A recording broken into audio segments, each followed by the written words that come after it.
Au début du film, nous découvrons la famille Trancosa qui produit des tomates mûres dans ses plantations depuis des décennies. Son propriétaire nous parle avec fierté d'une nouvelle variété de qualité supérieure ainsi que d'un appareil capable de produire d'excellentes tomates. Un homme ouvre la porte de l'établissement et voit son fils Teto en train de faire l'amour. Un mois plus tôt, nous nous trouvons à Paty do Alferes, à une centaine de kilomètres de Rio de Janeiro. Teto se réveille au bruit de l'hélicoptère que son père a fait venir. Il trouve dans son lit une fille dont il ne se souvient même pas du nom. Chers abonnés, nous avons engagé un nouveau présentateur, Nicolas. Votez dans la section communautaire. Aimez-vous cette nouvelle voix? Merci à tous pour votre temps. Pendant ce temps, à Rio de Janeiro, le protagoniste se réveille. Paula réveille ses colocataires et leur dit qu'elle ne pourra pas aller à un enterrement de vie de jeune fille avec l'une d'entre elles car elle a un stage important à faire. Raissa est sûre que la fille sera de toute façon admise à la résidence. Pendant ce temps, Teto dit à la femme de ménage de demander à son fils de ramener chez elle la fille qui dort dans la chambre. À l'hôpital, Paula, malgré les protestations de ses amis, décide de rester pour l'une des opérations. Cela déplaît fortement à Katia qui voulait se rendre au Festival de la Tomate. Un médecin nommé Victor admet qu'il est heureux que Paula soit si persévérante dans son désir d'étudier et de travailler. L'homme arrange les cheveux de l'héroïne et dit qu'il pense qu'elle est spéciale. Paula se sent insultée et quitte le cabinet avec ses amis. Teto, quant à lui, décide de faire un peu d'équitation avec Igor, le fils de la gouvernante. Ce dernier teste ensuite la voiture qu'il aimerait recevoir en cadeau de la part de son père pour son futur anniversaire. Teto passe à côté du bus dans lequel voyage la fille. Peu après, il est arrêté par la police. L'un des policiers le traite de prince de la tomate. La femme semble vérifier Teto, mais admet en fait qu'il lui a beaucoup manqué. Igor s'étonne que ce type ait couché avec presque toutes les femmes de la ville. Teto passe chez son père et apprend que son cadeau d'anniversaire est un emploi dans l'entreprise. Il rencontre la manager Monique qui le supervisera. Cependant, Teto n'est pas d'humeur à suivre une formation et part pour un festival de la tomate, où il fête son anniversaire. Le gars décide d'aider Igor en invitant sa camarade de classe, dont il est amoureux, à la fête. Cependant, la fille embrasse soudainement Teto devant tout le monde. Igor se dispute avec le garçon et lui dit qu'il a été choisi non pas pour ses qualités personnelles, mais pour son statut et son argent. Teto décide d'enlever ses vêtements et son badge. Au cours de la bataille de tomates, le gars frappe accidentellement Paula avec une tomate, puis, en la défendant contre des inconnus, il reçoit un coup dans le nez. La fille décide d'aider Teto et d'examiner sa blessure. Paula pense que la bataille de tomates est un gaspillage et qu'elle n'est pas nécessaire. La fille emmène Teto se laver et apprend que le type habite à la ferme Trancosa. Il ment en disant qu'il travaille pour la famille et qu'il rêve d'aller à Rio de Janeiro. Teto aime bien la fille et espère la revoir. En se réveillant le matin, le gars voit une voiture qui lui plaît devant la maison. Le père dit que Teto a obtenu un emploi et une voiture et qu'il doit maintenant montrer ce qu'il vaut. L'homme va chercher Igor qui se rend à l'école. Teto propose ce qui suit. Ils vont tous les deux à Rio de Janeiro et trouvent un emploi dans l'entreprise de Trancosa. Cependant, ils changent de nom. Si Igor réussit mieux, il aura la voiture de Teto. Les deux hommes arrivent à Rio. Teto se rend à la salle de concert où, comme il s'en rend compte, se déroulera le mariage de Katia. Il se fait passer pour un concierge afin de ne pas éveiller les soupçons de Paula.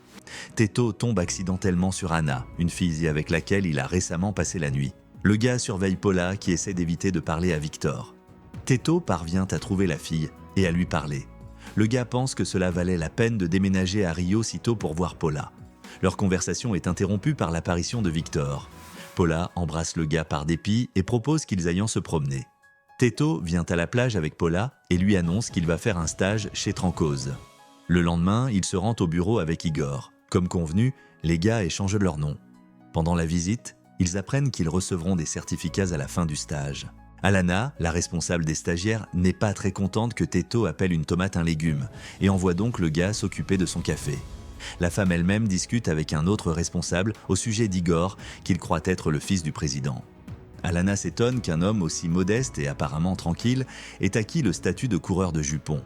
Pendant ce temps, Teto prépare à peine du café et l'apporte au responsable des stagiaires. Alana considère cette boisson comme la pire de sa vie et demande au gars d'imprimer quelques documents. Cependant, même avec l'imprimante, Teto commence immédiatement à avoir des problèmes. Igor, quant à lui, prépare du café fermier pour Alana. La femme est impressionnée par son goût et tente de voir le gars de plus près. Teto estime qu'il manque cruellement de connaissances et décide donc de demander de l'aide et des conseils à Monica. Le gars arrive dans un quartier plutôt pauvre où sa voiture est immédiatement entourée d'enfants et d'adultes. Monica lui explique qu'une vie aussi pauvre est une réalité pour la plupart des gens. La fille n'accepte pas d'enseigner gratuitement à Teto, car elle doit trouver un emploi et s'occuper de son petit-neveu, ainsi que trouver un médecin pour sa sœur. Le gars se souvient immédiatement de Paula. Teto arrive à l'hôpital et demande de l'aide à la fille. Paula accepte d'examiner la sœur de Monica, mais avoue qu'elle ne peut pas faire d'ordonnance pour des médicaments, car elle n'est pas encore médecin. La fille réussit tout de même à faire en sorte que la femme soit vue par un médecin. Pendant ce temps, Teto promet à Monica de lui offrir sa nouvelle voiture s'il obtient un emploi dans l'entreprise.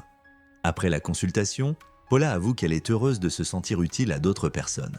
Pour la remercier, Teto veut inviter la fille à sortir avec lui. Le lendemain, tôt le matin, le gars est réveillé par Monica. La jeune fille dit qu'une personne sans pratique et sans travail doit constamment apprendre. Teto arrive tôt au bureau et essaie de comprendre le fonctionnement de l'imprimante. Le gars distribue des manuels à tous les autres stagiaires, mais apprend que de nouvelles politiques de travail sont sorties cette nuit. Alana demande à Teto de détruire ce qu'il a imprimé. Le soir, le gars se plaint à Monica de ce qui lui est arrivé. La fille dit que Teto a besoin d'un allié dans l'entreprise. Le lendemain, le garçon se tourne vers un autre responsable, Silvio. Teto parvient à se lier d'amitié avec un homme dont il fait part à Monica. Le gars lui demande également de l'aide pour organiser un rendez-vous avec Paula. Monica conseille à Teto d'aller à un rendez-vous en bus, mais le gars inepte manque son arrêt parce qu'il se tient loin de la porte. La jeune fille lui nomme également un bar qui plaira certainement à Paula et apprend à Teto des danses plus modernes. Tout se passe comme Monica l'avait prévu. Après la danse, Paula lui raconte que sa mère, après son divorce, n'a plus fréquenté que des hommes riches. Cependant, la jeune fille elle-même pense qu'en dépendant de quelqu'un d'autre, on s'efface soi-même. Paula dit qu'elle est fière le gars, parce qu'il a décidé de suivre son rêve et a déménagé dans la grande ville. La jeune fille embrasse ensuite Teto et lui propose d'aller chez lui. Le gars s'arrange rapidement pour que la fille ne découvre pas sa richesse. Teto fait semblant de vivre avec son oncle qui travaille comme gardien dans un petit hôtel d'élite. Francisco joue maladroitement le rôle de l'oncle du gars, mais Paula croit à la pièce qui se joue devant elle. Teto s'étonne de la petite chambre dans laquelle vit Francisco. Avec Paula, il tire le canapé sur la terrasse pour admirer l'océan nocturne et se retrouver seul avec la fille. Le matin, Teto se sent exalté, comme s'il avait trouvé le vrai bonheur. Lors du stage, le gars propose une idée avec une fontaine d'où se déversera une tomate. Igor, lui, propose l'humanisation de la tomate qui représente les valeurs de l'entreprise. Il pense également que les images de Monsieur Tomate pourraient être promues dans les réseaux sociaux. Influencée par Silvio, Alana accepte de considérer les deux idées. Dans la soirée, Paula passe chercher le gars au travail. Alana décide d'accompagner la fille chez Teto en mentionnant au passage qu'il est un coureur de jupons. Igor, se faisant passer pour le fils du directeur de l'entreprise, sort par la porte de derrière. Teto voit la fille et lui dit qu'Alana essaie constamment de le compromettre. La femme demande en même temps à Igor de dîner, pensant que le fils du propriétaire de l'entreprise est en face d'elle. Tandis qu'Alana embrasse le jeune homme dans la salle commune, Teto accompagne l'héroïne dans la chambre de Francisco pour être à nouveau seul avec elle. Peu de temps après, l'homme reçoit un message indiquant que la sœur de Monica est tombée malade. Teto et la fille vont se rendre dans un taxi, puis dans un cheval. Paula suppose que la sœur de Monica est diabétique et lui fait une piqûre d'insuline. Teto, quant à lui, s'occupe du bébé et lui prépare une omelette. Paula l'admire et lui dit qu'il est très facile d'être heureux, mais que les gens ne font que compliquer les choses. Au réveil, Igor quitte la chambre. Teto, quant à lui, va se coucher sans savoir qu'Alana est là. Le gars se cache pour que la femme ne le reconnaisse pas. Dans la cuisine, Alana prend Francisco pour le propriétaire de l'entreprise Trancosa. Igor, quant à lui, s'explique avec son ami. Bientôt, l'homme sort Alana de la cuisine et se retrouve seul avec elle dans la chambre à coucher. Teto, quant à lui, se cache sous le lit et s'y endort. De ce fait, il est en retard pour son stage, mais Alana, de bonne humeur, ne l'exclut pas.